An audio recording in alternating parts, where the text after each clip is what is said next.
Hello and welcome into another episode of Locked On Wolves. This is the postgame podcast from a 17-point Wolves win over the Spurs. Of course, the Wemby-less Spurs, but still an offensive explosion for the Wolves. We'll talk about how they got 141 points, shot 50% from three and 56% from the floor. We're going to break down this explosive offensive performance next.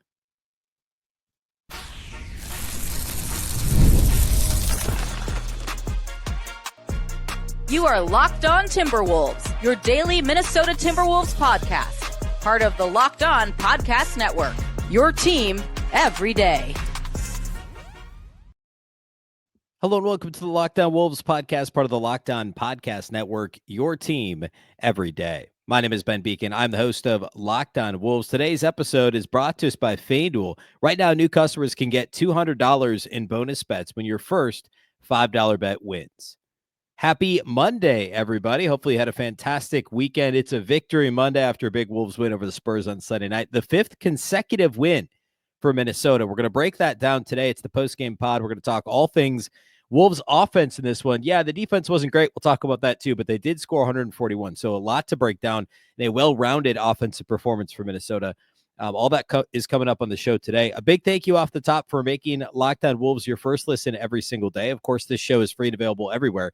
That includes YouTube as well as all of your favorite audio platforms. Wherever you like to listen to podcasts, you can find Locked On Wolves. You can also watch on the Locked On Sports Minnesota app on both Roku and Amazon Fire TV. Also, a reminder, you can subscribe to the daily Locked On Wolves podcast over at Locked On Daily.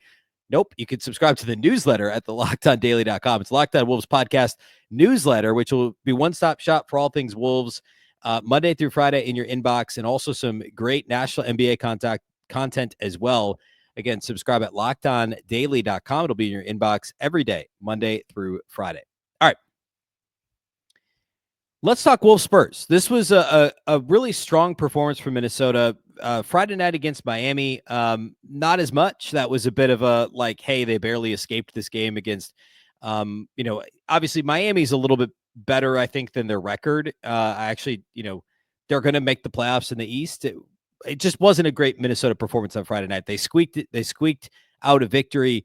A win is a win is a win, and the Wolves have lost enough close games they should have won this year. So I've kind of said this all along that some of those are going to even out. Obviously, it's a skill to win close games. The Wolves have not fully developed that skill yet. There's also some bad luck and good luck involved. They've had a lot of bad luck this year. Friday was a little bit of a good luck win. Sunday, not as much. The defense was not impressive. They gave up 124 points to a Spurs team that, of course, has no Victor Wembanyama and really has no business shooting 55% from the field as they did against the Wolves. And we'll talk about that. But the headline has to be the Wolves scoring 141 points of their own. This was not an overtime game. This is a regulation 48-minute game. The Wolves scored 31-plus in every quarter, including a 41.3 third quarter. They also shot nearly 56% from the field, 50% from outside the arc, 21 made threes. They're all kind of stats floating around about how impressive, by how much the massive margin the Wolves have outshot their opponents from outside the arc over this 5-game winning streak. That continued in this game. They made 10 more threes than the Spurs. So quick math would tell you they scored 30 more points than San Antonio just on 3-point attempts in this game. And that's a massive advantage, especially in a game they didn't get to the line that often. I think they had 4 free throw attempts at halftime. The Spurs had 11. And then that margin basically held up the rest of the game. They finished with 9 less free throw attempts than San Antonio. So it was big that they did so well from outside the arc. Defending without fouling has been an issue for the Wolves lately, and that was an issue in this game too. But let's start with the offense, which really is it's a positive breakdown. There's a couple main takeaways within the offense. So we'll talk offense first, then we'll talk defense. This was a great all-around offensive performance. Anytime you talk offense, you have to start with Ant, although he's not necessarily the headline here. So I want to quickly mention Ant was efficient. He scored 25 points on 15 shots. He only attempted 5 threes. He only got to the line 3 times, but he had a couple nice attacks. He had a reverse layup that just missed. He may have gotten fouled on it. He had a couple shots that he scored on that should have been and ones. He also had a couple of very nice takes. He had one where he put Jeremy Sohan on skates. He had another one that he went downhill. It looked like he was, or that one was the one where it looked like he was going to throw it down and banked it in straight on. There was another one where he attacked to his left from the left slot and banked in a tough runner. Just a really strong game all around in just 30 minutes. Ant didn't play at all in the fourth quarter. The headline for me offensively was how Julius Randle played.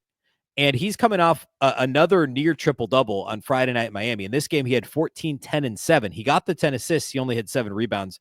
Friday in Miami, he had 13, 10, and 9. He had 10 rebounds, 9 assists. The game before against Charlotte last week, he had 25, 10, and 9. So 3 consecutive near triple-doubles, twice getting the rebounds, falling an assist shy. In this game, he got the assists. He fell 3 rebounds shy. But the point is, he's stuffing the stat sheet in a really positive way. The shooting percentage doesn't look good, and it's not 5 of 14. But late in this game, right before he got taken out in what was turning into garbage time, Julius rushed a couple of shots, which I guess count because he was making the choice to do it. But there were a couple of sloppy offensive possessions for the Wolves when the game was basically out of reach that kind of deflated his shooting percentage for the game. I thought, including a 3, by the way, he was 2 of 6 on threes. He hasn't been shooting the 3 ball well lately, but he was 2 of 5 until that kind of garbage time miss. I thought the decision-making was great. 10 assists, no turnovers.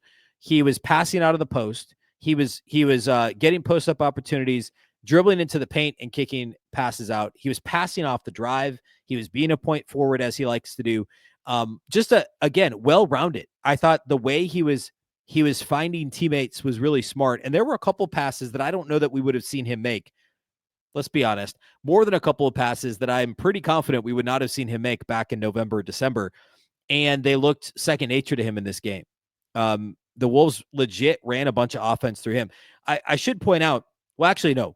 I want to talk offensive rebounding here in a minute, but Julius is a big part of that. 6 of his 7 rebounds were on the offensive glass, weirdly enough.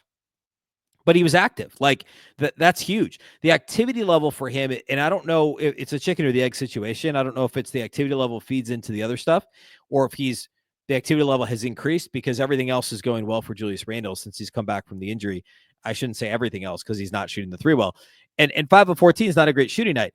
But anytime you put up 14, 10, and 7 and have no turnovers, that's a nice night. And the Wolves offense was by and large running through Julius Randle in this game. The second thing, the subhead for this one, is Jaden McDaniels. Yet another strong Jaden McDaniels game.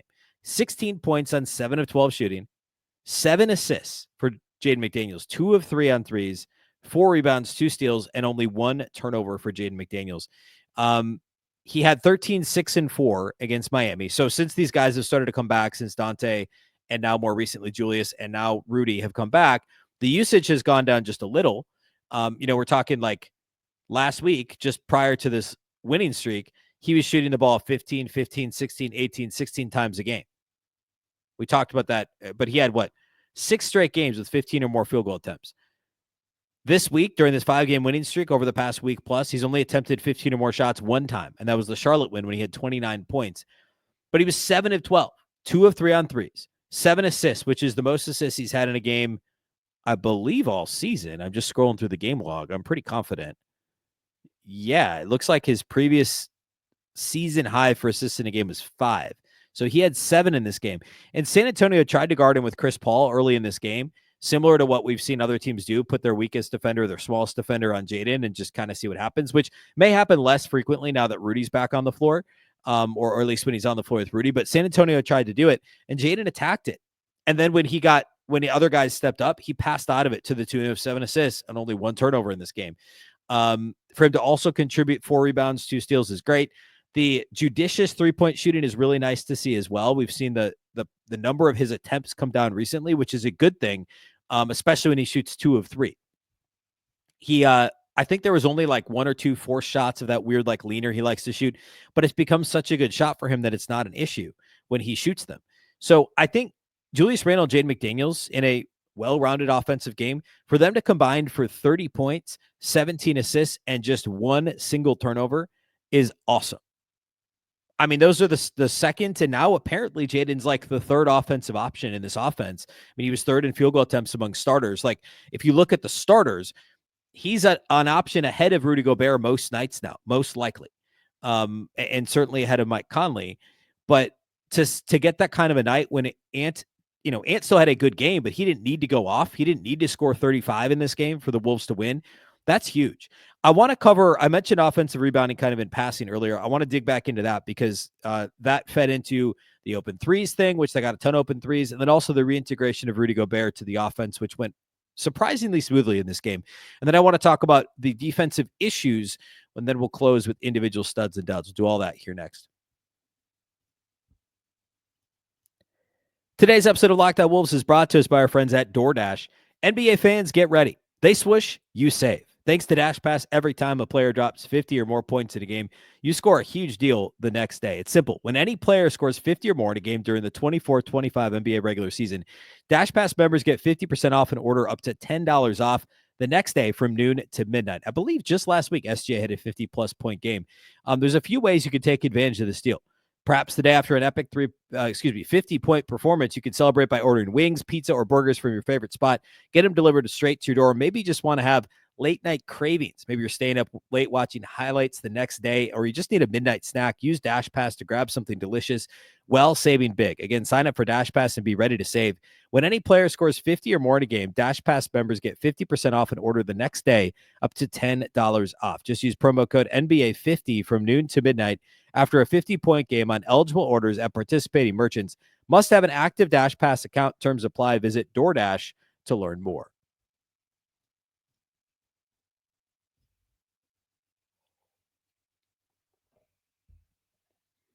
All right. Couple more positives on the offensive end of the floor for the Wolves. It's been an ongoing theme since the start of January that the Wolves have been crashing the offensive glass a lot more, and there's certain teams that it works against better than others, and frankly, a Spurs team minus Wemby is a good team to do it against. They start Bismack Biyombo, but he only played 18 minutes. They play small a bunch. There's not a whole lot of size on this team, so for the Wolves to try and make some hay, get some easy buckets on the offensive glass is a really smart thing to do, and they did exactly that in this game. They had 14 offensive rebounds. As mentioned earlier, Randle had 6 of them, but there were also just a lot of hustle plays. There was one, TJ Shannon, who wasn't ever credited with an offensive rebound in this game. First half, he got a stint of like 5 minutes in the first half. He tracked down a ball, or actually, he just barely got his hand on it. Got his hand on it, tipped it out to the perimeter. Chris Paul looked like he was going to grab it, and Jaden McDaniels ripped it from his hands. I think it was credited as an offensive rebound for McDaniels, but it looked like it was going to get pulled down by a Spur. The only guy within the three-point arc for Minnesota on the offensive glass was TJ Shannon, and his activity level kept that ball alive, even though it didn't show up in the stat sheet. There was another play later in the second half. I think it might have been Rudy, a similar situation. He likes to back tap, but it was just one of those keeping the ball alive. Julius, of course, had multiple plays. Oh, there was a Julius Randle play like that too. Same deal. Where I don't think he was credited for an offensive rebound. It was just getting a hand on the ball, tipping it, keeping it alive, presenting other opportunities for the offense. And again, it feeds into the overall energy, right? Because you play better, you want to make those plays, you make those plays, and everybody's hyped and you want to keep playing hard. You can go back, what was it, like a week ago, when I can't even remember who the opponent was. Was it the game before Charlotte? It might have been this home game against the Sixers. I think it was last Tuesday. The Wolves had that kind of scramble play in the open floor where Nikhil dove on the floor, saved the ball backwards, tipped it. Or no, it was Dante that saved it to Nikhil. Dante DiVincenzo saved it, tipped it to Nikhil Alexander-Walker, who got an easy bucket in transition. Like plays like that. I mean, it was game, win number 2, this 5-game winning streak that the Wolves are on. And plays like that really can ignite a team. And I feel like this was a continuation of that. And I know that there were some, minor hiccups on Friday in a win against Miami that should have been bigger than a 2-point win. And in this game, they gave up 124 points to a offense that shouldn't be scoring 124 points as efficiently as they did. But the hustle plays matter, and that's what helps you pull through in games where not everything's perfect. Like not every game is going to be a straight blowout win. As we've seen this year, like the Wolves need to take them when they can get them, and good teams find ways to pull games out because of things like hustle plays, getting hands on the ball, keeping balls alive, and trying to create some of those extra opportunities for the offense. And some of those did lead to open threes. Minnesota got 42 threes up in this game, 21 of 42, 50%, which is just nuts. They attempted 12 more threes in San Antonio, and they made 10 more threes. As I mentioned off the top, it's an additional 30 points outside the arc, which is now a trend for Minnesota, just dominating their opponents outside the arc of late. Nas was 4 of 8. Dante DiVincenzo, 4 of 8. Mike Conley, 3 of 5. He's been lights out over the past few weeks from outside the arc. Jaden McDaniels, 2 of 3. Ant was 2 of 5. He was only 2 of 5 in this game. But a strong shooting night overall from the Wolves outside the arc, and generating those open threes is what helped them. A big part of what helped them to this 141-point offensive explosion that they had in this one. They Well, actually, this leads into my next point, which is Rudy Gobert, and this is not a bad kind of segue between the offense and the defense. With Rudy on the floor in this game, I was a little worried about could the offense look clunky trying to reintegrate him, but they didn't force too much. He ended up only playing 20 minutes initially because of foul trouble. He picked up 3 quick fouls. He picked up, I think, one in his first stint, was one of the first to sit like 5 minutes into the game, came back toward the end of the first quarter, picked up another 2 fouls quickly, and then picked up a fourth in the second half. Ended up only playing 20 minutes, but he had 16 and 8 in those 20 minutes, was 7 of 8 shooting, couple of nice offensive rebounds and putbacks, and then a couple of dunks off of nice passes in the paint. Mike Conley, Anthony Edwards, just getting these dump-off passes for dunks, and a really strong game from Rudy. But reintegrating him was not something I was convinced would go smoothly, and I guess it remains to be seen against a team like Denver on Wednesday. But it went well in this game, and that's not a bad segue into defense. The Wolves give up 68 points in the paint in this game. That's not good. This is the official. I'm transitioning into a negative thing. They have 68 points in the paint to the Spurs. It's something I've been harping on over the past few weeks, really since the Rudy injury about a month ago, is the Wolves have been giving up a ton of points in the paint. Well, guess what? They gave up 68 to the Spurs in this game. They were a -6 points in the paint. Now, Rudy only played 20 minutes, as we've already established, and the perimeter defense was horrendous in this game for Minnesota. Just really bad. Sloppy closeouts, either not closing out or closing out sloppily, and guys were just pump faking and driving right past them. San Antonio is not a lights out 3-point shooting team, and they shot 37%, which fine, whatever. De'Aaron Fox is 4 of 6. He's like a 31% 3-point shooter. That's not going to happen every night. Harrison Barnes is a good shooter. He was 2 of 5. Devin Vassell was 3 of 5. He always seems to play well against the Wolves. And but it wasn't just the 3-point shooting. It was the Wolves just not doing a good job staying in front of guys on the perimeter, which then fed into all the fouls in this game. San Antonio getting 24 free throw attempts to Minnesota only getting 15. And there was a little bit of shoddy officiating in this game, but it was far more because, and I wouldn't necessarily say the Spurs were more aggressive than the Wolves offensively. I just got done talking about how active the Wolves were on the offensive glass and how they were getting to 50-50 balls and generating additional opportunities because of their hustle and playing hard. And that's true. I also thought they were aggressive getting downhill, going to the basket. I talked about Ant doing that too. I think there were some missed calls, but San Antonio ended up shooting 24 free throw attempts because the Wolves' perimeter defense was so bad. And they were getting downhill all game long. The Wolves sometimes were getting downhill to kick out for 3-point attempts, which is how they got to 141 points, but didn't get to the line as much because they shot so many more threes. And the Wolves used their penetration to generate 3-point opportunities, even though we know they've been number 1 in the league since January 1st in free throw rate. So it was a little weird to see them only shoot 15 free throws in this game.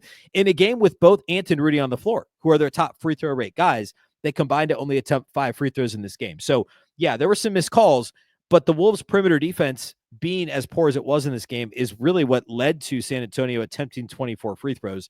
It's because the Wolves were on skates, playing behind guys, getting grabby because they were trying to catch up, playing from behind. Those were all issues in this one for Minnesota, and the perimeter defense, I think, drove those points in the paint for San Antonio. And the Spurs, as I mentioned, shot the ball probably better than you'd expect them to, but the Wolves didn't exactly make things difficult for them. I mean, they're an NBA team. They let guys like Harrison Barnes and Fox and Vassell shoot these open threes. And thankfully for the Wolves, like guys like Keldon Johnson, who usually kills the Wolves, he was not very good in this game. Julian Champagnie was 0-4 from outside the arc. So they dodged some bullets in this one too, for sure. But overall, the defense was subpar for Minnesota. It's got to be a lot better against Denver. Obviously, a bit of a different defensive strategy against Jokic and the Nuggets on Wednesday than they had against the Wemby-less Spurs on Sunday. But all that to say, that's the only negative really from this game is just how Matador-y the defense was, if you will. That's not a word, but Matador-y the defense was. But the offense was so good. It didn't matter. We've got to shore up the defense, though, for Wednesday against Denver. All right. Let's close with studs and duds. We'll take a peek at the Western Conference standings and what's next for the Wolves. We'll do all that next here to close the show. Today's episode of Locked On Wolves is brought to us by our title sponsors over at FanDuel. March Madness is here, This Sunday is Selection Sunday. FanDuel's giving you the chance to get in on the action like never before. Right now, new customers could get $200 in bonus bets when your first $5 bet wins. That's 200 extra bucks to use on everything from buzzer beaters to Cinderella stories and even who's cutting down the nets. You can just pick your favorites. There's certainly a few underdogs that'll be in the bracket this year. FanDuel will make it easy to back them with spreads, totals, and game props. You can also stay in the action with tournament games happening practically every day starting next week. There's always something exciting to bet on. And of course, the FanDuel app is easy and fast, very simple to use. When you win, you get paid instantly, no waiting around. I cannot wait for Selection Sunday this coming Sunday. Obviously, the Gophers not in it this year, but plenty of fun stories to root for. And so that's this Sunday, Selection Sunday. Be sure to check everything out at FanDuel here following those announcements. Visit FanDuel.com. Get in on the college hoops action all tournament long.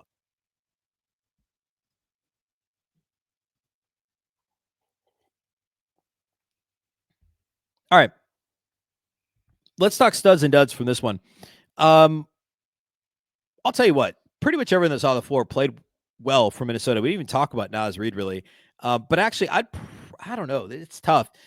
I thought Ant played a really good game. He had 11 in the first quarter, and so got the Wolves off to a really good start. I don't know that I'd even I know he led them in scoring, but I don't know. I'm struggling with 3 studs for this one. I may have to go 4.